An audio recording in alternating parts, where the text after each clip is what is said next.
kepada kita. Saya rindu kita bangkit berdiri kembali, kita nyanyi sukacita ya, bahwa Tuhan sudah memberikan kuasa kepada kita. Sebelumnya kasih tahu kiri kanan, salami kiri kanan, Tuhan sudah memberikan kuasa. Tuhan sudah memberikan kuasa. Haleluya. Haleluya. Saya minta sampai saya Pak bantu di dalam pujian ini. Puji Tuhan Silo. Keluarga Kopassus, komando pasukan Yesus.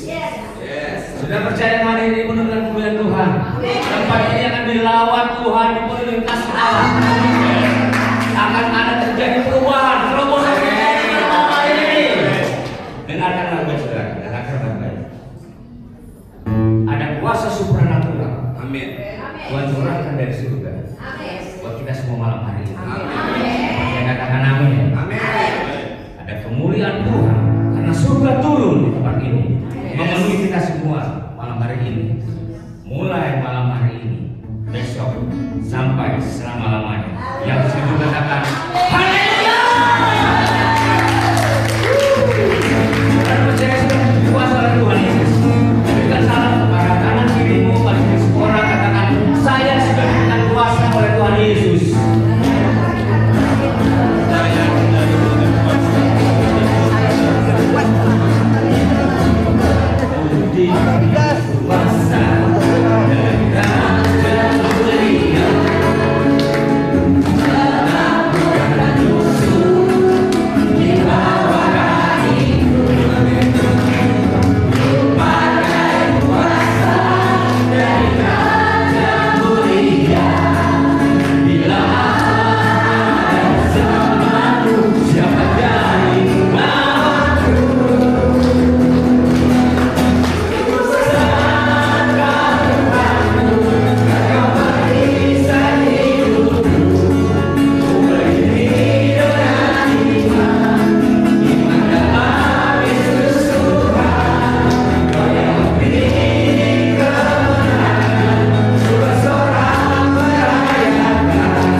Ku diberi kuasa bagi Raja Mulia menaklukkan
Maksud ya, komando pasukan Kristus, Yesus Kristus ya. Oke, puji Tuhan.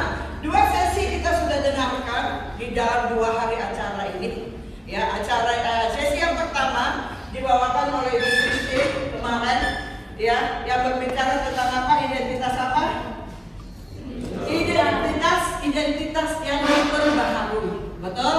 Ini yang pertama yang dibawakan oleh Ibu Christine, bahwa identitas yang diperbaharui.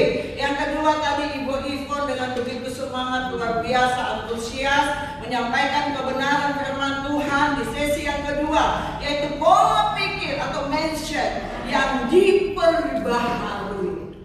Dan hari ini saya akan bawakan satu sesi yang ketiga, bagaimana Tuhan berikan otoritas di dalam kehidupan orang yang percaya kepada Tuhan. Amin. Nah saudara, kedua sesi yang sudah kita terima di identitas yang diperbaharui dan pola pikir yang diperbaharui, maka itulah terjadi yang namanya otoritas baru kita terima dari Tuhan.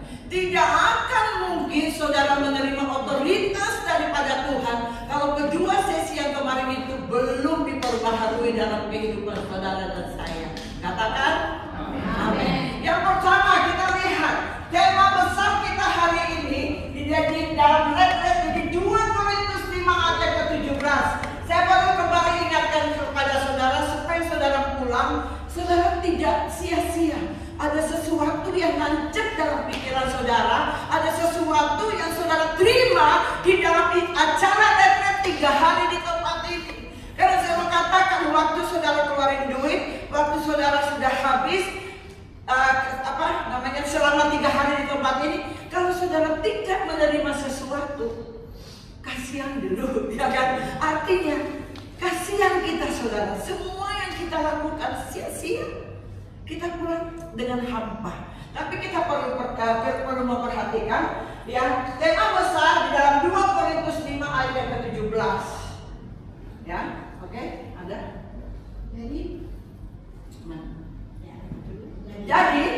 Jadi siapa yang ada di dalam Kristus, dia adalah apa? Ciptaan yang baru. Yang lama sudah berlalu. Sesungguhnya yang baru sudah datang. Perhatikan kata. Siapa yang ada di dalam Kristus? Pertanyaan saya, semua yang hadir di tempat ini, kita adalah di dalam Kristus apa enggak? Atau di luar Kristus, dalam Kristus. Artinya di sini bagi siapapun, saudara dan saya yang hadir pada sore hari ini dikatakan, siapa yang ada di dalam Kristus, kita itu adalah ciptaan yang baru. Kehidupan yang lama, ciptaan yang lama itu sudah berlalu, sesungguhnya yang baru sudah datang dalam hidup kita. Jadi kita tidak lagi hidup di dalam dimensi yang lama, tapi di sini dikatakan manusia baru di dalam dimensi yang baru. Kalau hidup kita sudah diperbaharui, bukan lagi memiliki kehidupan yang lama, tapi kehidupan yang baru. Beda nggak? Pertanyaan saya, beda nggak? Beda. Kenapa? Dulu kita dalam kehidupan yang baru, hidupnya penuh dengan dosa, penuh dengan perbuatan yang tidak berkenan di hadapan Tuhan, perbuatan yang menajiskan, perbuatan yang tidak baik saudara, karakter yang buruk ada pada kita. Ibu-ibu tadi sempat 2-3 kali menyinggung suami saya, Pak Pram. Pertama sebelum Ibu kenal suami saya, rambutnya segini gondrong, pakai AC. Wah benar-benar dia itu kayak apa namanya, penyanyi rockstar. Ya kan? Tapi saya percaya bahwa kita ini diperbaharui oleh Tuhan. Sesuatu yang baru sudah datang, artinya dia harus berani, Pak Abraham harus berani meninggalkan kehidupan yang lama. Yang tadinya rambutnya gondrong itu sih gak masalah, bisa diikat. Yang tapi kan kesannya kayak penyanyi rock yang harus lebih rapi, dipangkas, pakai anting, dilepas, rokok, dibuang. Minum ya sekali-sekali masih ada, ya kan? Tapi itu butuh waktu. Tetapi yang paling kita lihat adalah semua kehidupan yang lama diubahkan Tuhan dengan sikap kita, dengan keputusan kita pribadi, Tanpa keputusan Abraham, kehidupan yang baru tidak akan berada dalam hidup dia. Hidupmu bukanlah engkau lagi, melainkan Kristus yang ada di dalam engkau. Amin. Nah, kita semua ini punya karakter yang buruk dalam hidup kita, betul? Adakah yang di sini sudah hidupnya suci banget, benar banget, ya kan? Nggak pernah berbuat dosa, nggak pernah berbuat salah. Ada? Nggak ada, karena manusia tidak ada yang sempurna. Tapi semua kehidupan yang buruk, karakter yang buruk, sifat-sifat lama, sifat-sifat yang tidak berkenan di hadapan Tuhan, kita mau mengambil keputusan bersepakat dengan Tuhan untuk melepaskan itu kehidupan yang lama, masuk di dalam dimensi yang baru, kehidupan yang baru. Amin. Beri kemuliaan bagi Tuhan. Setelah itu, saudara, apa yang Ibu Yvonne katakan? Kita harus merubah pola pikir kita, mindset kita menjadi mindset yang diperbaharui oleh Tuhan. Apa yang mindset yang diperbaharui oleh Tuhan? Mari buka dengan saya. Saya tidak mengulangi khotbah Ibu Yvonne, Ibu Christine, tetapi buat saya tidak akan membahas satu firman yang diberikan kita di sesi yang ketiga ini mengenai otoritas. Kalau kedua hal ini dalam 1-2 sesi ini belum pulih dalam hidup kita, belum terlepas, belum dilepaskan dalam hidup kita, percuma, otoritas itu tidak akan pernah ada dalam hidup kita. Jadi yang pertama, kehidupan, identitas yang baru. Hidupku bukannya aku lagi, melainkan Kristus yang ada di dalam aku. Semua yang lama dibuang, dikubur. Makanya ada baptisan berbicara tentang baptisan berbicara tentang pertobatan. Artinya kehidupan yang lama kita dikubur, bangkit kembali menjadi satu kehidupan yang baru dan diperbaharui oleh Tuhan. Makanya orang Kristen yang percaya kepada Tuhan mengambil keputusan untuk hidup dibaptis supaya kita mencari ciptaan yang baru. Pikiran yang diperbaharui atau mindset yang diperbaharui, kita lihat di dalam satu kebenaran firman Tuhan. Filipi pasal yang keempat ayat yang ke-8.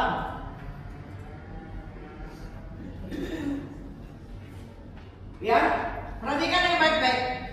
Kedua ini kalau sudah kita lepaskan, bebas dalam hidup kita, maka kita akan pasti diberikan otoritas yang baru oleh Tuhan. Amin. Beresin dulu ini. Kalau ini belum beres, nggak ada mungkin saudara dan saya termasuk saya sendiri tidak mungkin mendapat otoritas daripada Tuhan. Yang pertama, identitas tadi yang baru, kehidupan lama menjadi kehidupan yang baru, lama menjadi baru. Yang kedua dikatakan di sini mindset kita yang akan diperbaharui, pikiran kita, pola pikir kita diperbaharui. Di dalam Filipi pasal yang keempat ya, ayat yang ke-8. Kita akan baca bersama-sama ya. Jadi akhirnya, saudara-saudara, semua yang benar, semua yang mulia, semua yang adil, semua yang suci, semua yang manis, semua yang sedap didengar, semua yang disebut kebajikan dan patut dipuji, pikirkanlah semuanya itu. Menurut saudara ada nggak yang jelek di dalam firman ini yang kita pikirkan? Semua yang baik, yang suci, yang mulia, yang manis, yang sedap didengar, yang disebut kebajikan, pikirkanlah semuanya itu. Amin. Tetapi otoritas itu kita tidak terima karena mindset kita belum diubahkan oleh Tuhan. Pikiran kita masih ada kayak negatif sama orang. Ada? Pikiran kita masih ada kayak jelek sama orang. Ada? Makanya hidup kita begitu-begitu terus, nggak pernah ada kebenaran, nggak ada otoritas yang Tuhan berikan. Kenapa? Pikirannya negatif terus saudara. Ya salah satunya gini, melihat hamba Tuhan makin gendut, pikirannya langsung negatif. Wah, pendeta ini nggak pernah doa puasa, habis masak, subur banget ya, nggak kurus, ya kan? Padahal kan pendeta itu harus doa puasa, dia nggak pernah doa puasa. Apa dia tahu kalau kita nggak pernah doa puasa? Nah, yang kurus disindir lagi, dikatakan begini, gila ya, pendetanya kurus banget, kurus kering kayak nggak makan. Padahal dia kan sweet khotbah, katanya Tuhan itu dahsyat. kok dia tidak pernah mengalami kedahsyatan Tuhan? Tidak, hidupnya kayaknya kurus melulu, gak diberkati kayaknya. Nah itu pikiran yang negatif, mindset yang belum diubahkan Tuhan, pikiran yang kotor, pikiran yang jelek, yang negatif, ya kan? Aduh, saya sebagai gembala One Ministry itu paling sering disalahpahami, ya kan? Suatu ketika saya khotbah keras khotbahnya, ada ibu jemaat merasa tersindir, dia bilang, dia kalau khotbah terus aja ngeliat di sana, nggak pernah lihat di situ. Ya padahal saya mau, ya suka-suka saya dong, betul nggak? Saya mau lihat di sini terus, masa saya ngeliat terus di sini tersinggung. Kayaknya ibu itu ya, ibu Tuti kalau khotbah, kayaknya nyindir ke saya, kayak saya salah apa gitu loh, ya kan? Jadi kalau khotbah perhatiin, kalau dia khotbah terus aja ke sini, nggak pernah ke sini. Makanya saya kalau khotbah sekarang itu saya jarang sekali berdiri di mimbar begini, atau bisa tahu saya kan di Dr. Bos, kemudian apapun juga di mimbar aja di gereja lokal, saya jarang sekali begini. Saya takut saya melirik, saudara, ya kan? Kalau saya terus begini, orang di sini tersinggung. Makanya saya suka jalan-jalan. Betul Pak? Amin, haleluya. Bapak tidak tersinggung kan? Tidak, puji Tuhan. Karena mindset Bapak sudah diubahkan oleh Tuhan. Amin. Tidak lagi ketersinggungan, pikiran yang kotor, negatif, tidak ada lagi. Makanya Bapak akan menerima otoritas daripada Tuhan. Amin. Betul nggak Pak? Saya khotbah di sini dilihatin Bapak terus, Ibu terus, bukan berarti saya nyindir Ibu, betul?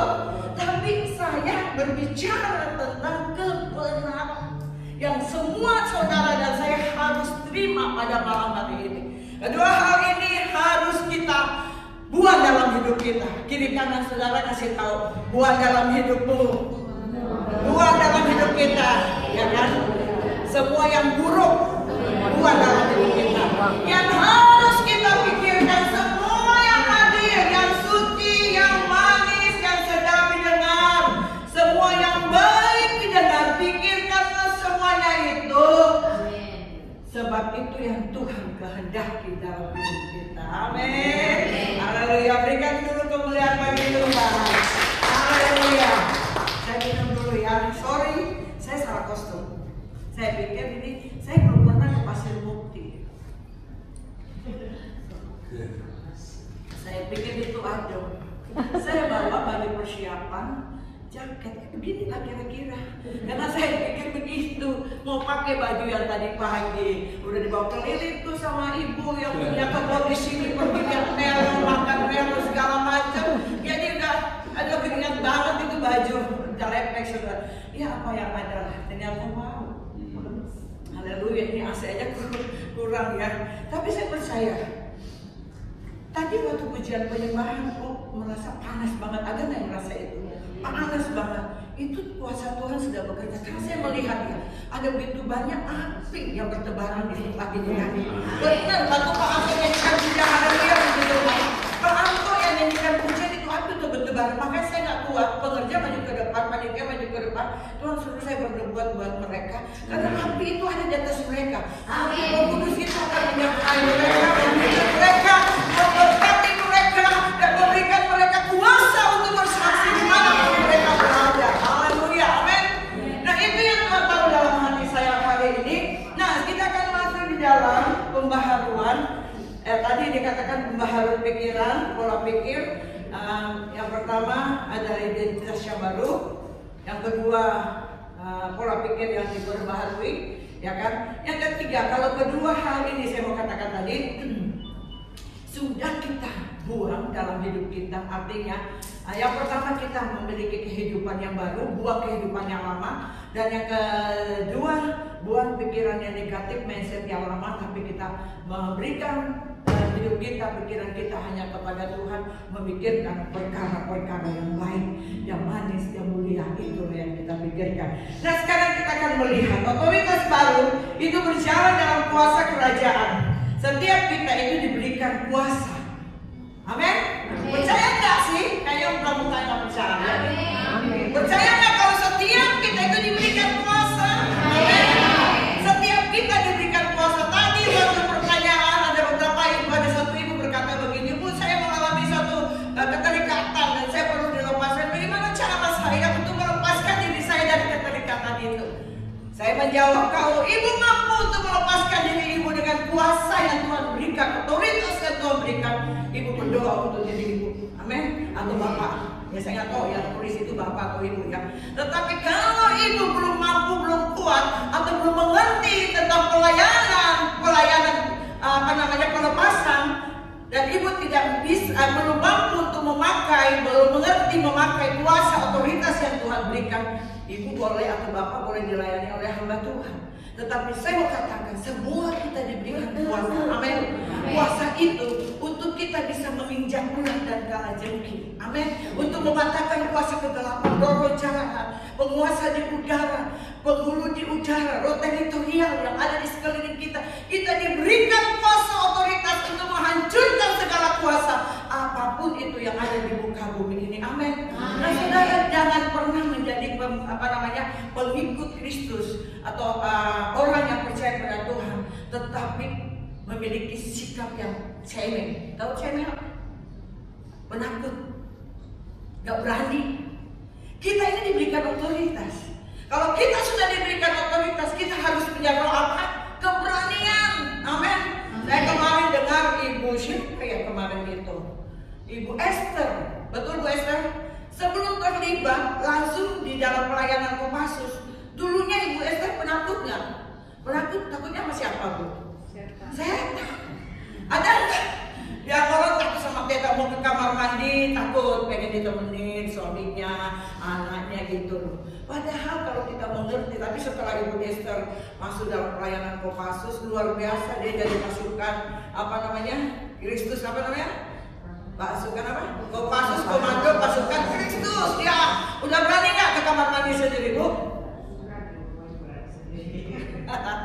Jadi kita diberikan roh yang luar biasa. Makanya kita berkata bahwa roh yang ada pada kita itu lebih besar daripada kuasa apapun yang ada di muka bumi ini. Artinya kita diberikan otoritas untuk menghancurkan setiap roh-roh yang ada di muka bumi ini. Amin saudara. Nah saudara, kalau kita diberikan otoritas kepada Tuhan, di sini saya tulis bahwa otoritas itu diberikan kepada kita supaya kita menjadi anak raja. Amin. Amin. Amin. Jadi otoritas itu diberikan kepada kita supaya kita menjadi anak raja, yang artinya kita menjadi pewaris kerajaan Allah. Haleluya. Kalau kita diberikan otoritas menjadi pewaris kerajaan Allah, apapun yang terjadi dalam hidup kita nggak perlu takut Pak. Betul, nggak perlu kan? Kenapa? Karena kita ini ahli warisnya Tuhan. Kalau bapak kita kaya, otomatis anaknya juga kaya. Kalau anak kita kaya, otomatis anaknya juga kaya, cucu kita kaya. Karena kita diberikan ahli waris. Ada satu janji Tuhan yang Tuhan akan nyatakan dalam setiap kita sebagai anak raja. Amin. Kita lihat dalam satu kebenaran firman Tuhan. Roma pasal yang ke-8 ayat yang ke-17.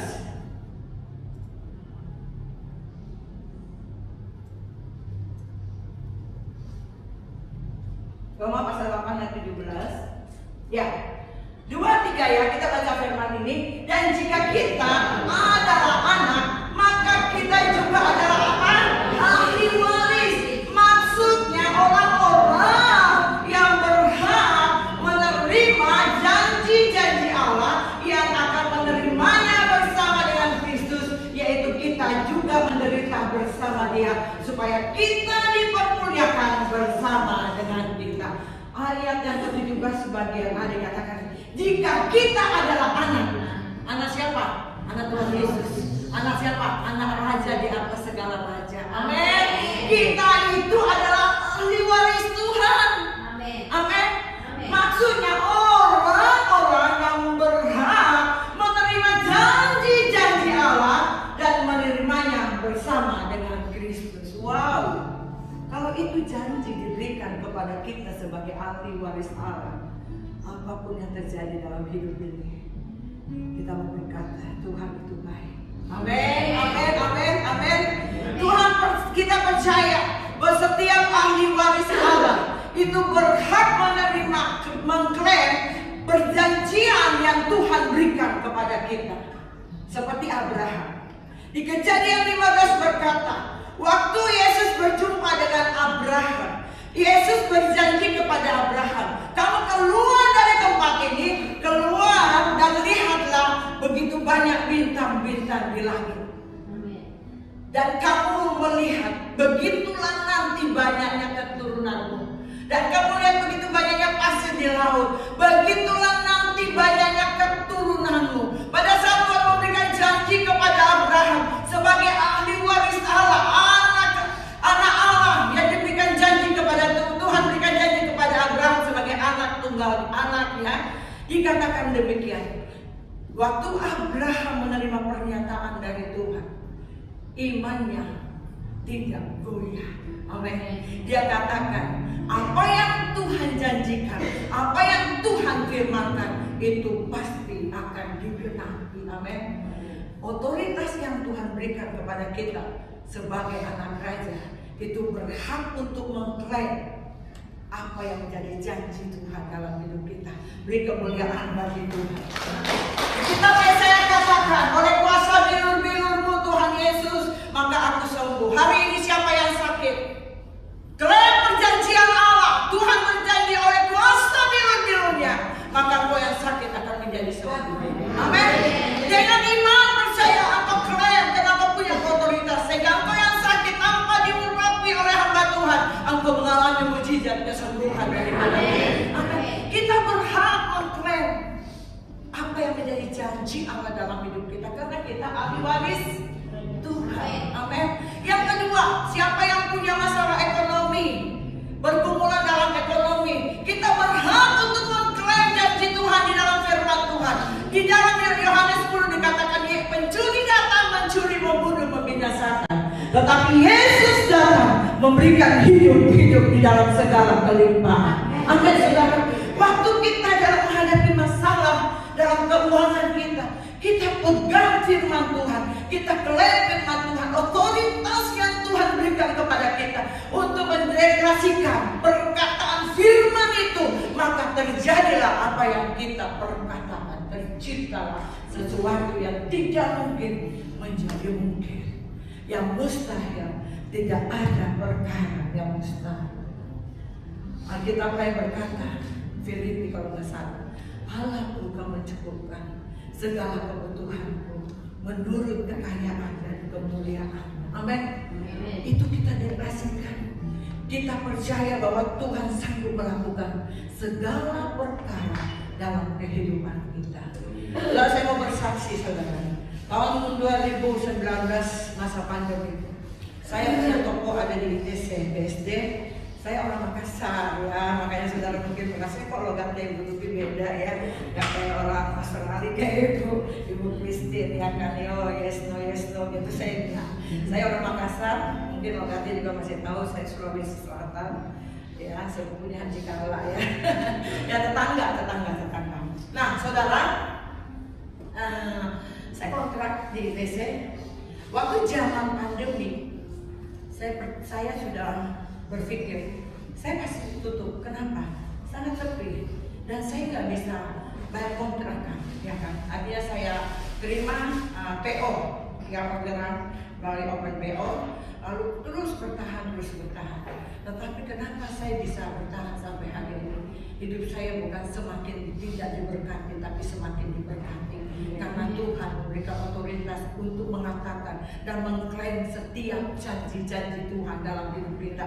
Dulu sebelum pandemi mau bayar sewa kontrak setahun per tahun, itu kalau udah mau hampir 1 tahun waktu, misalnya saya sewa waktu Oktober, kalau udah mau sampai Oktober, saya udah mulai khawatir, mulai takut. Kenapa? Duitnya belum kekumpul, harus bayar sewa lagi. Kadang saya bilang sama pemiliknya, boleh minta waktu enggak? Biasa kan ada ya, kalau orang kontrak rumah duitnya belum kekumpul, Bu minta waktu ya Bu 1 bulan lagi, soalnya duitnya belum kekumpul, saya belum ada. Biasa kan begitu. Tetapi waktu kita memiliki otoritas kerajaan Allah, kita bukan punya mental pengemis. Betul? Amin. Kita punya mental kerajaan Allah.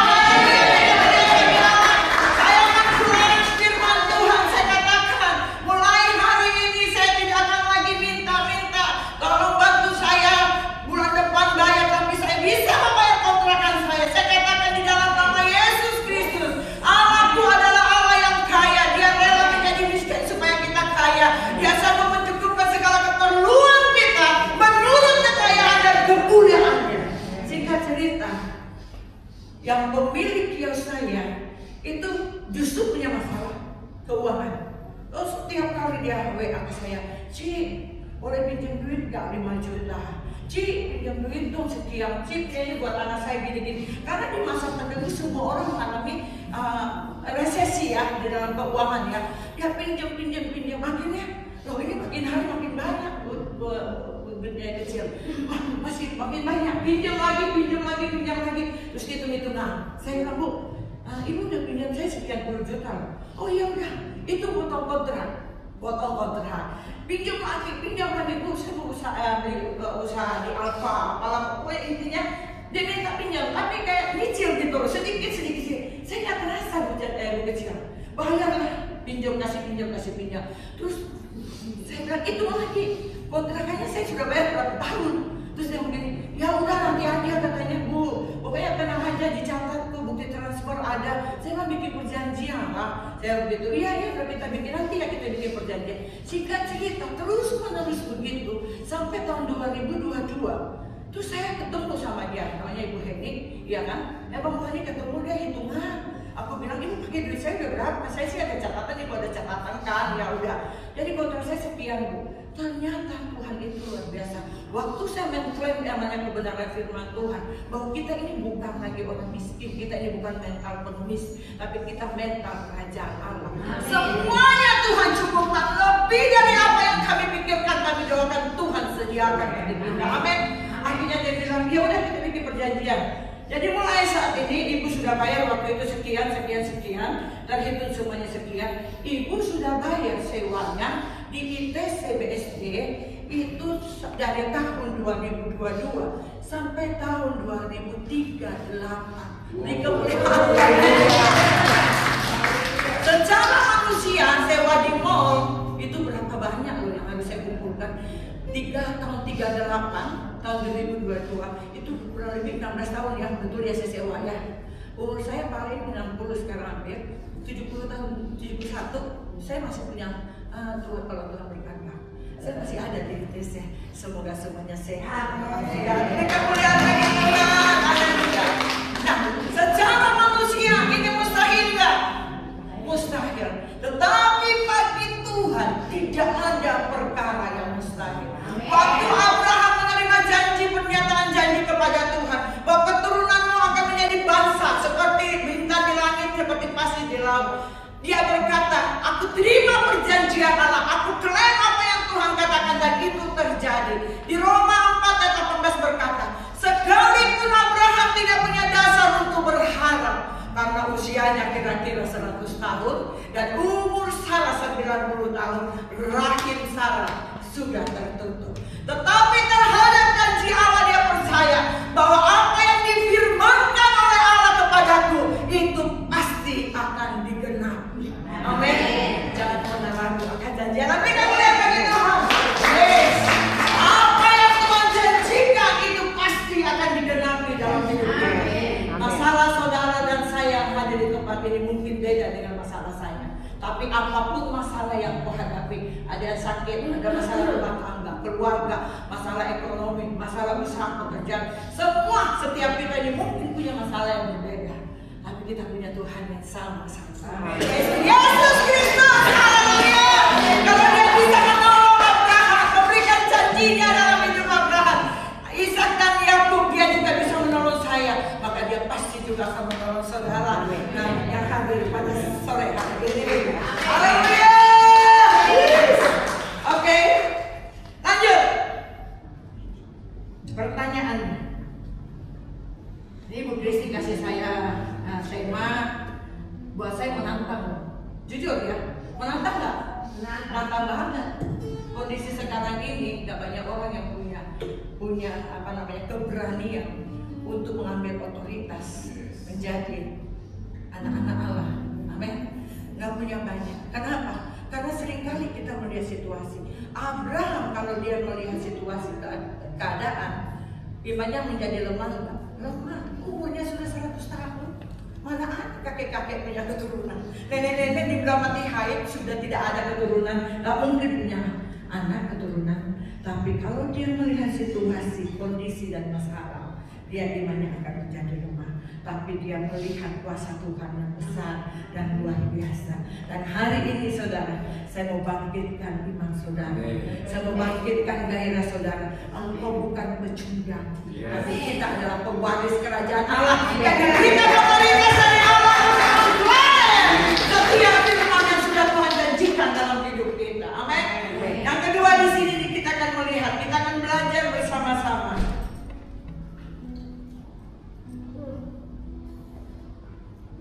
Semangat banget ya saya, nggak apa-apa ya. Semangat. Saudara juga bisa semangat ya. Yang kedua di saya tulis, otoritas itu, orang yang memiliki otoritas harus selalu menjaga perkataannya. Amin. Amin. Kalau kita punya otoritas harus berhati-hati dalam berkata-kata. Amin. Kita lihat satu firman Tuhan. Amsal 8 ayat 21. Ayat 21.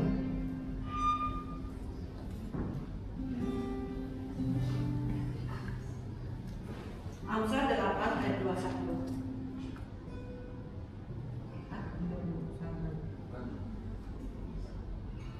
Oh, Amsal 18 ayat 21. Sorry saya. Amsal 18 ya. Amsal 18 21 ada sudah? Wow. Benar ya. Nah, Amsal 12 ayat 1. Orang yang memiliki otoritas, tadi dikatakan kita ini diberikan otoritas sebagai anak Allah adalah siap untuk mengklaim janji-janji Allah dan kita adalah pewaris kerajaan Allah. Kuncinya di situ. Nah, sekarang di sini orang yang diberikan otoritas harus menjaga perkataannya. Katakan amin. Kenapa kita harus menjaga perkataan kita? Karena mulutku itu harimau. Ada kan kata-kata yang begitu ya? Mulutku harimau. Artinya apa yang kau katakan itu mencipta. Pada mulanya Tuhan menciptakan langit dan bumi dengan apa?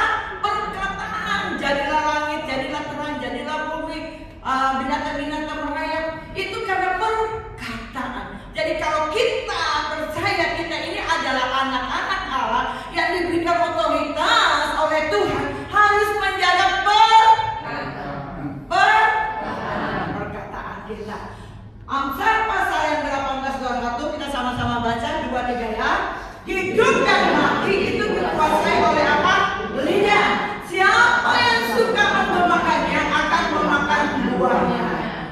Itu aja ya. Artinya kenapa kita harus menjaga perkataan kita? Karena hidup dan mati kita itu dikuasai oleh perkataan kita. Kemarin Ibu Christine kan memberikan satu contoh ilustrasi ya kan. Ada orang yang punya masalah. Dia ngomong begini, aduh Tuhan, kok ini masalahku begitu berat ya? Kapan bisa selesai? Apa yang dia ucapkan itu terjadi, masalah itu tidak bakalan selesai. Kenapa? Karena dia tidak mengaktifkan otoritas yang Tuhan berikan. Harusnya dia berkata kalau dia punya masalah, di dalam nama Tuhan Yesus segala masalah yang aku hadapi hari ini, baik itu masalah keuangan, masalah ekonomi, masalah rumah tangga, aku berkatakan di dalam nama Yesus dengan otoritas yang Tuhan berikan, semuanya akan pergi dalam nama Yesus. Hidupku dipulihkan, rumah tanggaku dipulihkan, keluargaku dipulihkan, ekonomiku dipulihkan. Itu perkataan otoritas. Tapi kalau beginian seperti Bu Christine kasih contoh kemarin, itu perkataan yang berkeluh kesah, bersungut-sungut. Bangsa Israel harusnya masuk ke tanah Kanaan berapa tahun? Harusnya. Hah?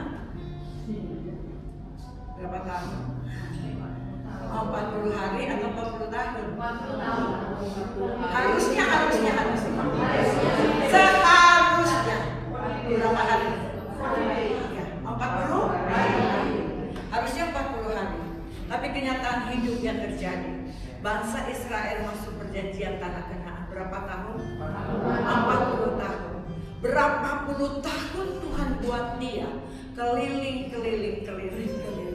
Kenapa Tuhan buat bangsa Israel sampai berkeliling sampai 40 tahun yang harusnya 40 hari masuk ke tanah perjanjian?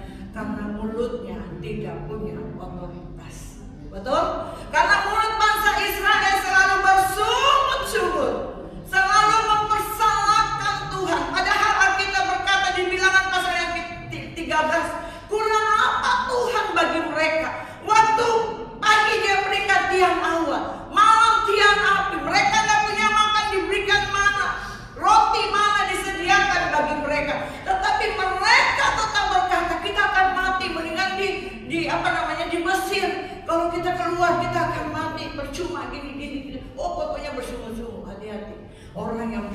otoritas, jaga perkataan. Hidup dan mati diciptakan oleh lidah perkataan. Waktu kau berkata, wah gak ada harapan di hidupku, benar lu gak ada harapan di hidup lu. Waktu kita berkata, anakku tidak akan bakalan sukses, pasti tidak sukses. Kenapa? Karena engkau punya otoritas. Apa yang kau perkatakan, itu yang Tuhan buat. Lihat Bilangan pasal 14 ayat 28. Ketika bangsa Israel bersungut-sungut dan bersungut-sungut di hadapan Tuhan, apa yang Tuhan katakan? Bilangan 14 ayat 16. Bilangan pasal 14 ayat yang 28. Wow. Bilangan 14 ayat 28. Oke. Nah, ini. Jadi sebelum ayat 28 di Bilangan pasal yang ke-13, itu persungutan yang bangsa Israel lakukan, perkataan setiap hari matilah, binasalah, apa segala macam. Tuhan itu dengerin semuanya. Di sini ayat 27 dulu. 27 ya. Berapa lama lagi ini umat yang jahat ini akan bersungut-sungut kepada aku, betul? Karena bersungut-sungut terus Tuhan ini kayaknya kesal juga ya. Dia bilang begini, berapa lama lagi umat yang jahat ini akan bersungut-sungut kepada aku? Segala sesuatu yang disungut-sungutkan orang Israel kepada aku telah aku dengar. Artinya kalau saudara terus bersungut-sungut, sudah dikasih yang baik, ngoceh, marah-marah, ngedumel, protes, itu Tuhan dengar loh. Di sini Tuhan bilang gini, segala sesuatu yang disebutkan Israel telah aku dengar. Artinya Tuhan jadi orang boceng banget deh hidupnya. Benar nggak? Gue udah kasih ini, kasih itu, kasih ini, tapi ngomel aja bawaannya, sungguh-sungguh aja. Padahal nikmatin aja lah, betul nggak? Ya. Tuhan begitu baik loh. Tiang awan, tiang api disertai. Tidak ada makan minum dikasih burung puyuh, mana semua Tuhan sediakan. Tapi Tuhan berkata begini kepada Musa. Musa, beritahukan kepada mereka. Ayat yang ke-18. Musa, katakan kepada mereka. Siapa itu mereka? Yang mana? Yang diberkati, yang bersungut-sungut atau yang bersungut-sungut? Katakan kepada mereka, demi aku yang hidup, demikianlah firman Tuhan, bahwasanya seperti yang kamu katakan di hadapanku, demikianlah kulakukan kepada kamu. Mantap enggak? Jadi apa yang saudara dan saya katakan, kata firman Tuhan, apa yang kamu katakan, demikianlah aku akan berbuat kepadamu. Kalau katakan, aduh parah hidup gua, miskin gua, sakit gua, jadi terjadi sesuai dengan apa? Katakan kepada mereka seperti apa yang mereka perkatakan, demikianlah itu yang akan aku lakukan. Jangan perkataan, kasih kiri kanan tahu, colek, aku jaga perkataan. Otoritas diberikan supaya kita menjaga perkataan. Jangan asal ya, jaga perkataan saudara. Saya waktu diberkati ini, saya mulai banyak belajar bersyukur. Ya, kalau karyawan saya lapor, saya tanya karyawan saya, gimana hari ini ITC? Kalau dulu dia bilang begini, wah sepi bu, ITC kayak kuburan. Pernah dengar ada anak buah kita ngomong begitu? Anak-anak, bagaimana hari ini ITC? Sepi bu, kayak kuburan. Sengaja difotoin kursi-kursi kosong. Saya bilang mulai hari ini kalau ibu tanya gimana hari ini ITC, semua jawab alhamdulillah bu. Amin, beri kemuliaan nama Tuhan. Puji Tuhan bu. Ya kan? Kalau dikatakan sepi bu kayak kuburan, ya benar sepi kayak kuburan. Terus kalau saya sepi, nggak dapat omset, gaji kamu bayarnya pakai apa kodong? Ya kan? Bayarnya pakai apa? Jadi kalau aku berkata begini, alhamdulillah bu, padahal kosong semua. Nanti tuh OTW berkat Tuhan buat ITC, buat kedai Matuti, buat Bu Ida, kedai Ibu Ida, semua diberkati. Kenapa? Otoritas perkataan itu berkuasa. Amin. Kasih tahu karyawan kita begitu, jangan bilang sopi lah kayak kuburan. Nah ini yang diberikan. Jadi yang tadi dikatakan, otoritas itu diberikan kepada kita sebagai anak raja. Yang kedua di sini dikatakan otoritas, orang yang memiliki otoritas itu harus menjaga perkataannya. Amin. hidup mati kita dikuasai oleh lidah. Yang ketiga adalah otoritas itu mengalahkan ketakutan. Betul? Amin. Kita buka di dalam 2 Timotius 2 Timotius 1 ayat yang ke-7. Ya, 2 Timotius 1 ayat yang ke-7. Otoritas mengalahkan ketakutan. Amin. Haleluya. Nah, kita baca 2 Timotius 1 ayat yang ke-7, demikianlah firman Tuhan. 2, 3. Ya. Sebab Allah memberikan kepada kita bukanlah roh ketakutan, melainkan roh yang membangkitkan kekuatan, kasih ketertiban, kasih dan ketertiban. Amin. Haleluya. Kemuliaan bagi Tuhan. Kalau saudara percaya bahwa engkau adalah anak Allah, pewaris kerajaan Allah, kita punya otoritas. Jangan pernah takut menghadapi hidup. Karena Tuhan Yesus Kristus tidak memberikan kepada kita roh ketakutan, tetapi roh keberanian yang membangkitkan kehidupan kita, bahkan iman kita kepada Dia. Amin, saudara. Ibu Esther sejak menerima firman Tuhan, dia tidak lagi punya roh ketakutan, karena dia punya kuasa untuk menghancurkan kuasa kegelapan, roh jahat dalam hidupnya. Roh ketakutan bukan berasal dari Tuhan, tetapi roh ketakutan itu berasal dari setan, dari iblis. Kita sakit, padahal kita udah berdoa nih, ya kan? Saya selalu kalau mendoakan orang, saya bilang, ibu sakit apa? Wah, saya sakit mah misalnya. Nah, ibu imanin yang percaya ya, yakin. Karena percuma saya berdoa, ya sampai sampai bermusnah, betul dia punya. Kalau dia sendiri nggak punya iman, dia sendiri nggak percaya, betul nggak Bu Grace?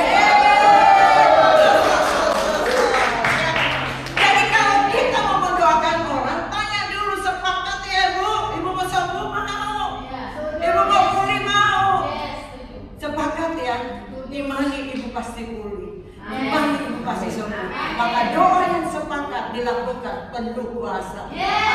Haleluya. Jadi begitu saudara. Jadi hari-hari ini mungkin kita melihat situasi masalah keadaan di dunia ini, wow, kita pasti penuh dengan ketakutan. Mau bisnis apa ya, bingung gitu loh, ya kan? Tetapi kita punya otoritas mengikuti firman Allah, ya kan? Jangan punya roh ketakutan, berani untuk bertindak, berani untuk melangkah. Saya punya teman selalu bilang begini, saya bilang, kamu berani nggak untuk melakukan ini? Saya berani lah. Orang berhasil itu karena berani. Amin. Betul kan? Berani, harus berani baru bisa berhasil. Biarpun kita pintar, hebat, kita penuh dengan kepandaian dalam diri kita. Kalau kita cemeng, kalau kita nggak berani, bisa berhasil nggak? Enggak. Orang berhasil itu berani dulu. Berani dulu. Baru disitulah Tuhan bekerja. Diberikan hikmat, kewahyuan, tuntunan, tidak mengelola. Pertama kali saya buka di ITC itu saya sepi dan itu makanannya yang apa adanya. Tapi saya tetap bertahan. Saya berani untuk buka usaha itu karena saya punya iman yang besar di hadapan Tuhan. Artinya sampai hari ini puji Tuhan berjalan udah berapa hampir 10 tahun dan saya sudah bayar sampai tahun 2038. Semua itu karena Tuhan. Kenapa? Berani. Orang berani itu adalah orang yang mempercayai Tuhan dalam hidupnya. Amin. Kalau kita percaya Tuhan pasti kita berani. Tapi kalau kita ragu, kita tidak percaya Tuhan, pasti kita takut untuk melangkah, takut untuk mencoba. Kalau belum mencoba kan kita belum ngerti, belum tahu. Tapi kalau kita untuk mencoba melangkah, berani bertindak, disitulah kita minta kuasa Tuhan bekerja. Otoritas Allah diberikan. Apa yang kita perkatakan mencipta, maka Tuhan akan bekerja melalui perkataan kita. Maka terjadilah sesuatu yang tidak ada bisa menjadi ada. Apa yang saudara berani untuk melangkah? Tahun 2097, saya tutup dengan kesaksian hidup saya. Ada beberapa teman sudah mendengarkan kesaksian hidup saya. Tahun 97 kami tinggal di Makassar, terjadi kerusuhan. Masih ingat? Kerusuhan terjadi di Makassar, penjarahan terjadi di mana-mana. Bahkan semuanya ada likuidasi lah, ada yang mengalami krisis segala macam. Lalu ipar saya Robert katakan begini, kamu ke Jakarta aja. Ibu Dona tahu ya Pak Robert ya. Ke Jakarta aja, kamu nggak kerja, Pak Abraham nggak kerja, ya kan? Mau ngapain di Makassar? Anak saya masih 6 tahun sampai sama 3 tahun, dua-duanya putri. Mau kasih makan pakai apa Pak? Kita nggak punya apa-apa. Tahun 97 kan terjadi kerusuhan. Saya kerja di Financial Corporation. Saya memang kerja di jualan baju itu udah lama. Jadi orang itu percayaannya saya. Tapi karena itu dijarah habis, saya nggak ada kerjaan. Saya nganggur, suami saya nganggur. Ipar saya bilang, "Udah kamu ke Jakarta." Saya maju, saya ikutin ipar saya. Tahun 97 nih. Tahun 98, saya 97 saya ke Jakarta akhir. Tahun 98 terjadi apa di Jakarta? Kerusuhan. Maju kena mundur. Secara manusia, saya mau putus asa.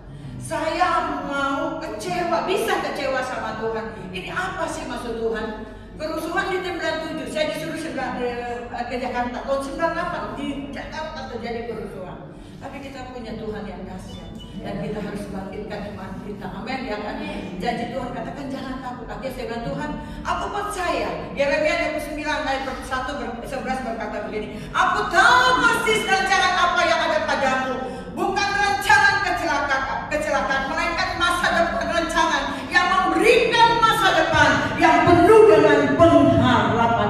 Itu yang saya imani. Saya maju melangkah untuk masa depan saya dan anak-anak saya. Saya bilang Tuhan, aku bergerak dengan kuasa dan otoritas daripada Tuhan. Sehingga apapun yang saya kerjakan, saya percaya Tuhan akan buat berhasil supaya nama Tuhan dipermuliakan atas keluarga kami. Saya mulai jualan kue, saudara, dari rumah ke rumah. Saya olah jam 2 pagi. Saya dikontrakin rumah sama ipar saya. Belum ada tempat tidur, belum ada kursi. Anak saya gelar di kasur, dibawa. Kami tidur apa adanya. Lalu pagi jam 2 saya produksi. Jam 4, jam 5 pagi saya ngidar di daerah Pamulang dan sekitarnya sampai ke Pondok capek, saudara. Tanpa saya harus malu, saya nggak malu dan saya benar-benar melakukan ini dengan hati yang berserah kepada Tuhan. Suami saya juga begitu, kita nggak ada kerjaan. Paginya 1/3 saya dapat kerjaan, mulai dipulihkan kembali. Pagi saya jualan, sore saya bikin produksi, malam saya tidur sebentar, pagi saya jalan lagi. Saya lakukan itu dengan setia, taat kepada Tuhan, bersabar menanti janji Allah, seperti Abraham bersabar menanti janji Allah. Amin. Lalu saya lakukan itu terus menerus hari ke hari, sampai suatu ketika ada seorang ibu, saudara saya kontrak rumah. Waktu saya punya kontrakan hampir selesai, saya bilang sama Tuhan, Tuhan, Engkau tidak pernah meninggalkan umatmu. Kita berkata begini, Raja Daud pernah berkata di kitab Mazmur, dahulu aku muda, sekarang sudah menjadi tua. Tidak pernah orang benar ditinggalkan anak cucu yang meminta-minta. Saya kira firman Tuhan, saya berkatakan Tuhan, aku percaya aku tidak pernah meminta-minta. Aku diberkati, aku dilimpahi, aku diberkati, aku dilimpahi. Singkat cerita, bertemulah saya seorang ibu, marganya beda. Saya Makassar, dia marga Sihobi. Saudara, Sihobi tahu berarti orang latar belakang yang berbeda, tetapi bagi Tuhan semua indah pada waktunya. Jadi perkenalkan, singkat cerita, saya kenalan. Waktu itu saya rajin sekali ke rumah doa. Pengharapan saya hanya kepada Tuhan, bukan kepada manusia. Waktu saya nggak ada uang, saya nggak pernah telepon di pak saya bilang, saya mau butuh uang dong, begini, nggak pernah. Saya hanya tinggal telepon kepada Tuhan. Yeremia 33 tinggal, berserulah kepada aku maka aku akan menjawab engkau. Haleluya, beri kemuliaan itu. Lalu dengan singkat waktu saya berkenalan dengan seorang ibu, bapak saudara. Lalu dia kenalan sama saya, dia bilang, ibu tolong jual rumah aku, rumah semua dijual. Ya, luas tanah sekian 186, dijual dengan harga sekian ratus juta. Saya bilang, ya bu, itu 5 tahun yang lalu, tahun 2001. Saudara pasti tahu yang pernah XPI, BBI, dia tahu bagaimana saya mengalami mujizat yang tidak mungkin menjadi mungkin. Ya. Lalu ibu itu bilang begini, ibu tawarinlah rumah ini supaya bisa dijual. Dengan pemikiran saya begini, kalau rumah itu terjual sebagai agent, saya dapat komisi. Kalau jual rumah 2,5%, kalau sewa 5%. Saya pikir dengan uang saya dapat komisi 2,5%, saya bisa bayar kontrakan rumah untuk 1 tahun ke depan. betul Ibu Ivon. Tapi Tuhan punya cara yang luar biasa. Saat kamu berdoa, ibu itu dijamah Tuhan hatinya. Dapat pernyataan dari Tuhan dan dia katakan begini, Ibu, namanya rahasia, Bapak, namanya rahasia, mereka suami istri. Saya mau katakan, Tuhan katakan kepada mereka, belajar untuk taat. Ulangan 28:1, ketaatan mendatangkan berkah, ketidaktaatan itu mendatangkan kutuk. Lalu dia belajar untuk taat dengan apa maunya Tuhan. Itu rumah jangan dijual, tapi kasih sama Ibu Tuti. Ini kan kemuliaan. Ada nggak hari ini punya rumah dua? Ya orang tua punya rumah dua, atau anak lah yang kayak ayah mungkin punya 2 rumah. Terus kasih mah, ambil aja dari rumah mama, kasih. Saya kasih mama sebagai pakailah itu rumah. Mesti pakai, cuma dipakai, suruh pakai. Kalau bapaknya punya orang tua yang meninggal, mungkin udah ambil lagi. Tidak dikasih langsung, tapi saya diwariskan, dikasih sebagai hibah. Itu yang akan kita. Lalu dia bilang, Ibu, kita ketemu. Waktu itu anak saya lagi sakit, saya ke apotek. Dia bilang, Ibu pulang, saya ketemu sama Ibu. Ada suatu pesan Tuhan yang mau saya sampaikan. Saya Pak Pran dengan ada ibu saya dari Makassar, kami sepakat berdua. Dia bilang, Tuhan, aku mau taat melakukan apa yang Tuhan perintahkan. Bahwa rumah yang harusnya saya jual, saya akan berikan kepada Ibu Tuti, dan saya akan mengurus semua, urus surat-surat untuk menghibahkan rumah ini. Dan singkat cerita, akhirnya rumah itu dihibahkan sama saya. Mungkin kita bisa begini, ngapain kasih Ibu Tuti? Kan ada saudara saya lebih miskin dari Ibu Tuti, ya kan? Tapi kalau kairosnya Tuhan itu untuk saya, tidak ada yang bisa merawat, tidak ada yang bisa membatalkan rencana Tuhan dalam kehidupan kita. Tuhan yang memberikan jalan, Dia pasti akan menyelesaikan jalannya. Akhirnya saya diberikan rumah. Disitulah saya mulai excited, terus semakin semangat. Maka saya bilang dengan firman yang tema diberikan kepada saya, otoritas itu menantang banget buat saya. Kenapa? Karena saya sedang terus belajar untuk melakukan apa yang Tuhan berikan otoritas itu kepada saya. Hari ini bangkitkan iman saudara. Yang pertama, otoritas itu menjadikan kita anak raja. Yang kedua, orang yang diberikan otoritas jaga perkataannya. Dan yang ketiga, otoritas itu tidak memberikan kepada kita roh ketakutan. Amin. Tapi kita akan diberikan semangat untuk memiliki iman kepada Tuhan. Bagi Tuhan tidak ada perkara yang mustahil. Berikan kemuliaan bagi Tuhan. Dan hari ini kita diberkati. Saya kasih waktu 2 jam, tapi ini ya sudah cukup panjang ya. Jadi saya juga percaya bahwa apa yang saya bagikan hari ini menjadi berkat. Bagikan pujian, Pak Bro, kita tolong, ku yakin saat kau berfirman, ada yang punya pergumulan masalah seperti yang saya katakan. Iman, kau punya otoritas. Saya akan melihat yang datang ke retret di Kopassus tahun 2026. Tanggal berapa kemarin Bu ya? Tanggal mulai apa? 10, 11, 12. Ke depan angka bulan dari tempat ini. Kalau kau percaya otoritas Allah. Mujizat demi mujizat, Tuhan akan nyatakan dalam hidupmu. Selalu berkata-kata yang baik, berkat yang kau katakan itu tercipta untuk hidupmu. Dan saya akan berdoa, kesaksian saudara dalam waktu beberapa bulan ke depan, ada berapa banyak saudara akan menyaksikan bahwa Allah kita dahsyat luar biasa.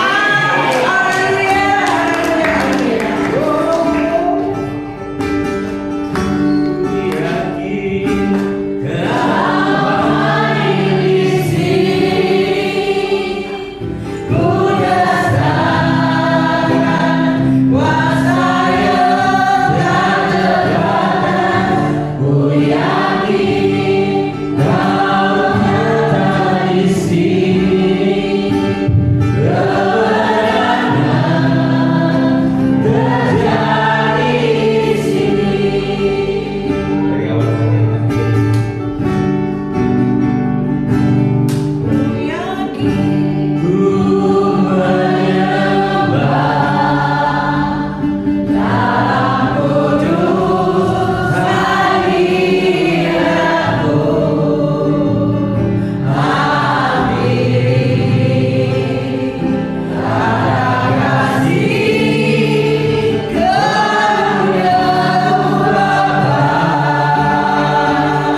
begini, masing-masing itu punya pergumulan.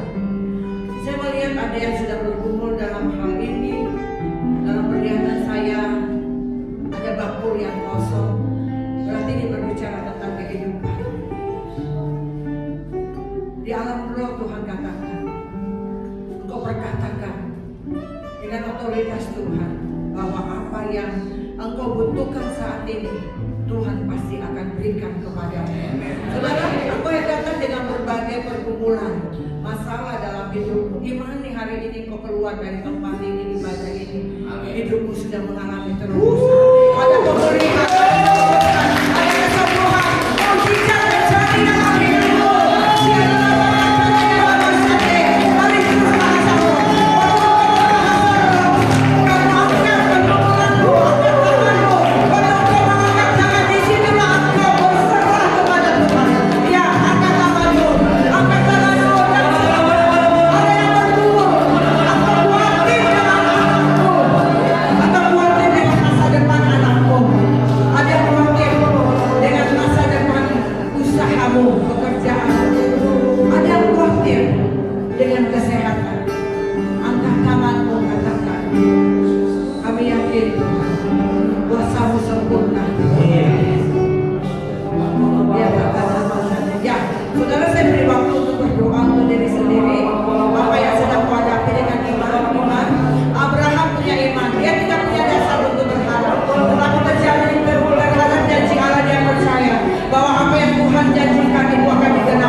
Tuhan.